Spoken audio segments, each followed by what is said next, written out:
Hello friends, आप सभी का स्वागत है हमारे यूट्यूब चैनल विजार्ड क्लासेस पर। दोस्तों, ये जो है हमारा क्लास जो है क्लास 6 ज्योग्राफी चैप्टर 2 का है, जो कि एनसीईआरटी किताब का है। ठीक है, तो आज के क्लास में जो है हम लोग पढ़ेंगे ग्लोब, अक्षांश और देशांतर। आज के क्लास में जो है हम लोग ग्लोब टॉपिक को पढ़ेंगे, अक्षांश और देशांतर के बारे में पढ़ेंगे, यानी कि लैटिट्यूड और लॉन्गिट्यूड। ठीक है, तो आइए देखते हैं। पिछले अध्याय में आप पढ़ चुके हैं कि हमारी पृथ्वी जो है गोलाकार नहीं है। यह उत्तर एवं दक्षिण ध्रुवों पर थोड़ी चपटी तथा मध्य में थोड़ी उभरी हुई है। ओके, क्या आप कल्पना कर सकते हैं कि ये कैसे दिखती है? इस संबंध में जानकारी प्राप्त करने के लिए आप अपनी कक्षा में सावधानी पूर्वक ग्लोब को देखिए। ठीक है, ये देख लीजिए, ग्लोब का फिगर है। ओके, यही है ग्लोब। ग्लोब पृथ्वी का लघु रूप में एक वास्तविक प्रतिरूप होता है। ठीक है, ग्लोब जो है पृथ्वी का लघु रूप में जो है एक वास्तविक प्रतिरूप होता है, जो कि चित्र 2.1 में दिखाया गया है। ठीक है, अब यहाँ देखिए दोस्तों, ग्लोब विभिन्न आकार एवं प्रकार के होते हैं। ठीक है दोस्तों, ग्लोब जो है वो विभिन्न आकार एवं प्रकार के होते हैं। बड़े ग्लोब जो आसानी से एक स्थान से दूसरे स्थान नहीं ले जा सकते हैं, और पॉकेट में रखने योग्य छोटे ग्लोब तथा गुब्बारे जैसे ग्लोब जिनमें हवा भरी जा सकती है एवं आसानी से एक स्थान से दूसरे स्थान ले जाए जा सकते हैं। और दोस्तों, ग्लोब जो है वो स्थिर नहीं होते हैं। इसे उसी प्रकार घुमाया जा सकता है जैसे कुम्हार का पहिया या लट्टू घूमता है। ग्लोब पर देशों, महाद्वीपों तथा महासागरों को उनके सही आकार में दिखाया जाता है। ठीक है फ्रेंड्स, ग्लोब पर जो है देश, महाद्वीप तथा महासागरों को जो है उनके सही आकार में दिखाया जाता है। पृथ्वी के समान किसी गोले पर किसी बिंदु की स्थिति का वर्णन करना कठिन है। अब प्रश्न ये उठता है कि इस पृथ्वी पर किसी स्थान की स्थिति कैसे बताई जा सकती है। इसके लिए हमें कुछ बिंदुओं एवं रेखाओं के संदर्भ की आवश्यकता होती है। आप देखेंगे कि एक सुई ग्लोब में झुकी हुई अवस्था में स्थित होती है, जिसे अक्ष कहा जाता है। ग्लोब पर दो बिंदु जिनसे होकर से सुई गुजरती है, उत्तर या दक्षिण ध्रुव हैं। ग्लोब को इसी सुई के चारों ओर पृथ्वी की भांति पश्चिम से पूर्व की ओर घुमाया जा सकता है, लेकिन याद रखें, इन दोनों में एक अंतर है। पृथ्वी पर वास्तव में ऐसी कोई सुई नहीं होती है। ये अपने अक्ष पर चारों ओर घूमती है, जो कि एक काल्पनिक रेखा है। ठीक है, अब यहाँ देखिए, एक अन्य काल्पनिक रेखा भी ग्लोब को दो बराबर भागों में बांटती है। एक अन्य काल्पनिक रेखा जो है दोस्तों, ग्लोब को दो बराबर भागों में बांटती है। इसे विषुवत वृत्त कहा जाता है। पृथ्वी के उत्तर में स्थित आगे भाग को उत्तरी गोलार्ध तथा दक्षिण वाले आधे भाग को जो है दक्षिणी गोलार्ध कहा जाता है। ठीक है दोस्तों, पृथ्वी के उत्तर में स्थित जो आधे भाग हैं उन्हें उत्तरी गोलार्ध तथा दक्षिण वाले जो आधे भाग हैं उन्हें दक्षिणी गोलार्ध कहा जाता है। ये दोनों बराबर के आधे भाग होते हैं। इस प्रकार विषुवत वृत्त पृथ्वी पर एक काल्पनिक वृत्त बनाती है एवं यह पृथ्वी पर विभिन्न स्थानों की स्थिति बताने का सबसे महत्वपूर्ण संदर्भ बिंदु है। विषुवत वृत्त से ध्रुवों तक स्थित सभी समांतर वृत्तों को अक्षांश समांतर रेखाएं कहा जाता है। अक्षांशों को अंश में मापा जाता है। ठीक है दोस्तों, अक्षांशों को जो है दोस्तों अंश में मापा जाता है। ठीक है फ्रेंड्स, याद रखना है दोस्तों, अक्षांशों को जो है अंश में मापा जाता है। ठीक है, अक्षांशों को जो है दोस्तों अंश में मापा जाता है। अब है विषुवत वृत्त शून्य अंश अक्षांश को दर्शाती है। चूंकि विषुवत वृत्त से दोनों तरफ ध्रुवों के बीच की दूरी पृथ्वी के चारों ओर के वृत्त का 1/4 है, अतः इसका माप होगा 360 अंश का 1/4 यानी 90 अंश। इस प्रकार 90 अंश उत्तरी अक्षांश उत्तर ध्रुव को दर्शाता है तथा 90 अंश दक्षिणी अक्षांश दक्षिण ध्रुव को। इस प्रकार दोस्तों विषुवत वृत्त के उत्तर की सभी समांतर रेखाओं को उत्तरी अक्षांश कहा जाता है तथा विषुवत वृत्त के दक्षिण स्थित सभी समांतर रेखाओं को दक्षिण अक्षांश कहा जाता है। इसलिए दोस्तों प्रत्येक अक्षांश के मान के साथ उसकी दिशा यानी उत्तर या दक्षिण को भी लिखा जाता है। सामान्यतः इसे शॉर्ट में जो है उत्तर या दक्षिण 2 अक्षर से ऐसे व्यक्त किया जाता है। उदाहरण के लिए महाराष्ट्र में चंद्रपुर एवं ब्राजील, दक्षिणी अमेरिका में बेलो हॉरिजॉन्टे दोनों एक ही अक्षांश 20 अंश पर स्थित है, लेकिन चंद्रपुर विषुवत वृत्त के 20 अंश उत्तर में एवं बेलो हॉरिजॉन्टे विषुवत वृत्त के 20 अंश दक्षिण में स्थित हैं। इसलिए हम कहते हैं कि चंद्रपुर 20 डिग्री उत्तर अक्षांश पर तथा बेलो हॉरिजॉन्टे 20 डिग्री दक्षिण अक्षांश पर स्थित है। चित्र 2.2 स्पष्ट है कि जैसे जैसे हम विषुवत वृत्त से दूर जाते हैं अक्षांशों का आकार घटता जाता है। ठीक है दोस्तों, जैसे जैसे जो है हम विषुवत वृत्त से दूर जाते हैं अक्षांशों का आकार जो घटता जाता है। ठीक है, तो ये देख सकते हैं ये हमारा फिगर है, ये हमारा अक्षांश है। ठीक है फ्रेंड्स, और ये फिगर 3.3 है। महत्वपूर्ण अक्षांश एवं ताप कटिबंध दिया गया है, जैसे उत्तरी शीत कटिबंध होते हैं, उत्तर ध्रुव वृत्त होते हैं, उत्तरी शीतोष्ण कटिबंध होते हैं, कर्क रेखा होता है, उष्ण कटिबंध होता है, विषुवत वृत्त होता है, मकर रेखा होता है, दक्षिणी शीतोष्ण कटिबंध, दक्षिण ध्रुव वृत्त, दक्षिणी शीत कटिबंध। ठीक है, तो ये सभी के सभी जो हैं इसे आप लोग देख लें। ठीक है, तो महत्वपूर्ण अक्षांश समांतर रेखाएं। विषुवत वृत्त 0 डिग्री उत्तर ध्रुव, 90 डिग्री उत्तर तथा दक्षिण ध्रुव 90 डिग्री दक्षिण के अतिरिक्त 4 महत्वपूर्ण अक्षांश समांतर रेखाएं और भी हैं। ये हैं उत्तरी गोलार्ध में कर्क रेखा 23.5 डिग्री उत्तर और दक्षिणी गोलार्ध में मकर रेखा 23.5 डिग्री दक्षिण। विषुवत वृत्त के 66.5 डिग्री उत्तर में उत्तर ध्रुव वृत्त और विषुवत रेखा के 66.5 डिग्री दक्षिण में दक्षिण ध्रुव वृत्त होते हैं। अब है पृथ्वी के ताप कटिबंध। ठीक है दोस्तों, अब है पृथ्वी के ताप कटिबंध। कर्क रेखा एवं मकर रेखा के बीच के सभी अक्षांशों पर सूर्य वर्ष में एक बार दोपहर में सिर के ठीक ऊपर होता है, इसलिए उस क्षेत्र में सबसे अधिक ऊष्मा प्राप्त होती है तथा इसे जो है उष्ण कटिबंध कहा जाता है। ठीक है दोस्तों, कर्क रेखा एवं मकर रेखा के बीच जो है कर्क रेखा एवं मकर रेखा के बीच जो है सभी अक्षांशों पर सूर्य वर्ष में एक बार दोपहर में सिर के ठीक ऊपर होता है, इसलिए इस क्षेत्र में सबसे अधिक ऊष्मा प्राप्त होती है तथा इसे उष्ण कटिबंध कहा जाता है। कर्क रेखा तथा मकर रेखा के बाद किसी भी अक्षांश पर दोपहर का सूर्य कभी भी सिर के ऊपर नहीं होता है।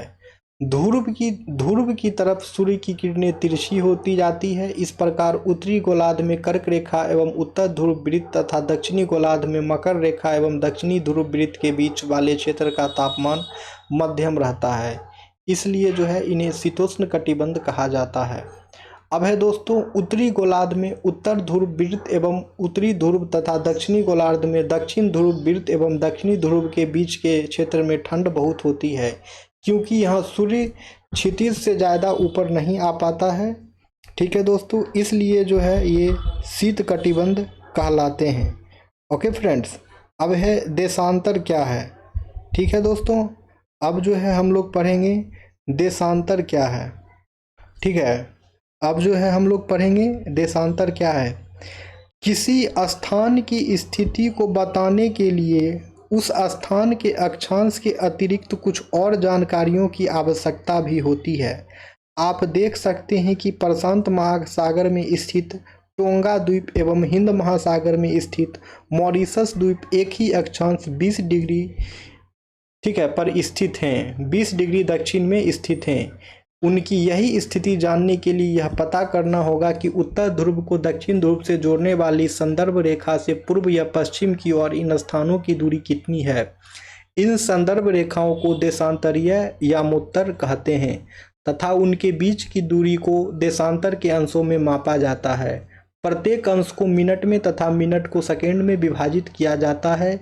ये अर्धवृत्त हैं तथा उनके बीच की दूरी ध्रुवों की तरफ बढ़ने पर घटती जाती है एवं ध्रुवों पर शून्य हो जाती है, जहां सभी देशांतरीय यामोत्तर आपस में मिलती है। अब है अक्षांश, यानी कि समांतर रेखाओं से भिन्न सभी देशांतरीय यामोत्तरों की लंबाई समान होती है, इसलिए इन्हें सिर्फ मुख्य संख्याओं में व्यक्त करना कठिन था तथा सभी देशों ने निश्चय किया कि ग्रीनिच जहां ब्रिटिश राजकीय वेधशाला स्थित है से गुजरने वाले यामोत्तर से पूर्व और पश्चिम की ओर गिनती शुरू की जाए। इस यामोत्तर को प्रमुख यामोत्तर कहते हैं। इनका मान 0 डिग्री देशांतर है तथा यहाँ से कम 180 डिग्री पूर्व या 180 डिग्री पश्चिम तक गणना करते हैं। प्रमुख यामोत्तर तथा 180 डिग्री यामोत्तर मिलकर पृथ्वी के दो समान भागों पूर्वी गोलार्ध एवं पश्चिमी गोलार्ध में विभक्त करती है। इसलिए किसी स्थान के देशांतर के आगे पूर्व के लिए अक्षर पू ठीक है, ये पूर्व दर्शाता है यानी कि पूर्व, तथा पश्चिम के लिए जो है अक्षर प डॉट का उपयोग करते हैं। यह जानना रोचक होगा कि 180 डिग्री पूर्व और 180 डिग्री पश्चिम यामोत्तर एक ही रेखा पर स्थित है। अब ग्लोब पर अक्षांश यानी कि समांतर रेखाओं एवं देशांतरीय यामोत्तरों के द्वारा बनी ग्रिड को देखो। अगर आपको किसी स्थान के अक्षांश एवं देशांतर की सही जानकारी हो तो ग्लोब पर आप उस स्थान का पता आसानी से लगा सकते हैं। उदाहरण के लिए असम में धुबरी 26 डिग्री उत्तर अक्षांश एवं 90 डिग्री पूर्व देशांतर पर स्थित है। अब उस बिंदु को देखें जहां ये दोनों रेखाओं एक दूसरे को काटती है। यह बिंदु जो है धुबरी की सही स्थिति होगा। ठीक है दोस्तों, इसको समझने के लिए कागज पर समान दूरी वाली क्षैतिज तथा ऊर्ध्वाधर रेखाएं खींचिए। ऊर्ध्वाधर रेखाओं को संख्या 1 2 3 4 से तथा क्षैतिज रेखाओं को क ख ग घ अंगों अक्षरों में व्यक्त करें। जिन बिंदुओं पर ये ऊर्ध्वाधर एवं क्षैतिज रेखाएं एक दूसरे को काटती है वहां कुछ छोटे वृत्त खींचिए। इन छोटे वृत्तों को अ ब स द ध नामों से व्यक्त कीजिए। मान लीजिए कि ऊर्ध्वाधर रेखाएं पूर्व देशांतरों एवं क्षैतिज रेखाएं उत्तरी अक्षांशों को व्यक्त करती है। ओके फ्रेंड्स, अब आप देख सकेंगे कि वृत्त अ ख उत्तरी अक्षांश तथा 1 डिग्री पूर्वी देशांतर पर स्थित है। अन्य वृत्तों की स्थिति ज्ञात करें। अब है देशांतर और समय। समय को मापने का सबसे अच्छा साधन जो है दोस्तों वो पृथ्वी है। चंद्रमा एवं ग्रहों की गति है। सूर्योदय एवं सूर्यास्त प्रतिदिन होता है, अतः स्वाभाविक ही यह है कि यह पूरे विश्व में समय निर्धारण का सबसे अच्छा साधन है। स्थानीय समय का अनुमान सूर्य के द्वारा बनने वाली परछाई से लगाया जा सकता है, जो दोपहर में सबसे छोटी एवं सूर्योदय तथा सूर्यास्त के समय सबसे लंबी होती है। ग्रीनविच पर स्थित प्रमुख यामोत्तर पर सूर्य जिस समय आकाश के सबसे ऊंचे बिंदु पर होगा उस समय यामोत्तर पर स्थित सभी स्थानों पर दोपहर होगी। चूंकि पृथ्वी पश्चिम से पूर्व की ओर चक्कर लगाती है, अतः वह स्थान जो ग्रीनविच के पूर्व में है उनका समय ग्रीनविच समय से आगे होगा तथा जो पश्चिम में है उनका समय पीछे होगा। समय के अंतर की दर की गणना निम्नलिखित अवधि से की जा सकती है। पृथ्वी लगभग 24 घंटे में अपने अक्ष पर 360 डिग्री घूम जाती है।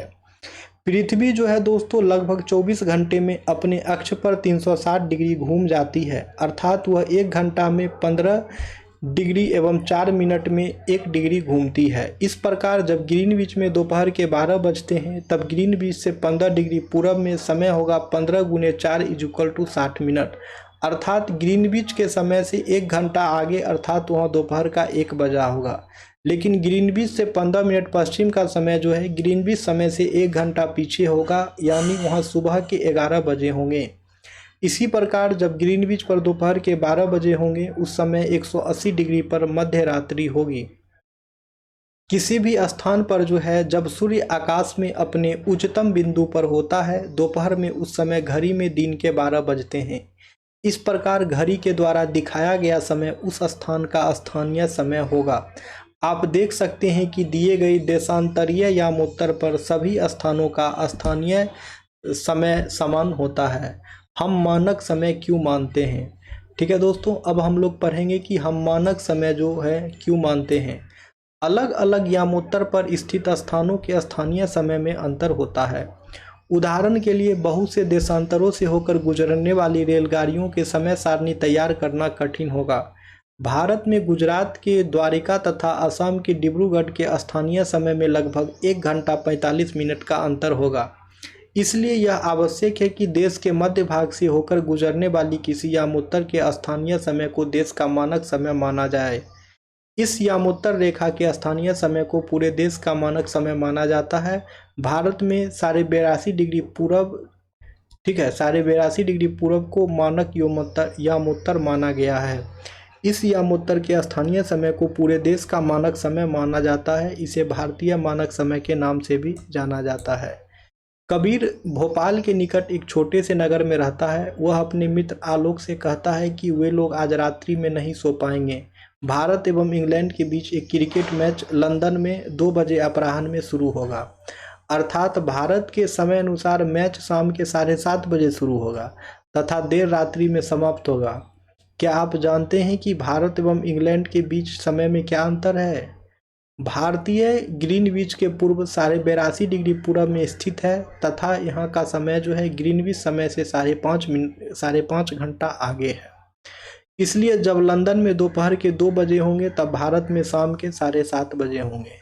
कुछ देशों का देशांतरीय विस्तार अधिक होता है जिसके कारण वहाँ एक से अधिक मानक समय अपनाए गए हैं। उदाहरण के लिए रूस 11 मानक समयों को अपनाया गया है।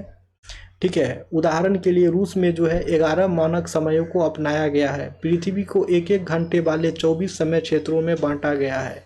इस प्रकार प्रत्येक समय क्षेत्र 15 डिग्री देशांतर तक के क्षेत्र को घेरता है। ठीक है दोस्तों, तो एनसीईआरटी क्लास 6 का जो है दोस्तों ये पूरा चैप्टर कंप्लीट हो जाएगा। ठीक है, तो उसके बाद जो है हम लोग एमसीक्यू क्वेश्चन को, fill in the blanks question को, इस सब को डिस्कस कर लेंगे। चलिए तो आज का सेशन एंड करते हैं, फिर हम लोग नेक्स्ट चैप्टर पढ़ेंगे। ठीक है, इस चैप्टर को आप लोग और भी अच्छे से पढ़ें क्योंकि ये तो एनसीईआरटी है, बहुत कुछ समझ में नहीं भी आया होगा, कोई दिक्कत वाली बात नहीं है। अक्षांश और देशांतर को आप लोग और बेहतर ढंग से पढ़ें। ठीक है फ्रेंड्स, चलिए सेशन को एंड करते हैं, फिर हम लोग मिलेंगे नेक्स्ट वीडियो में। Okay friends, thank you everyone.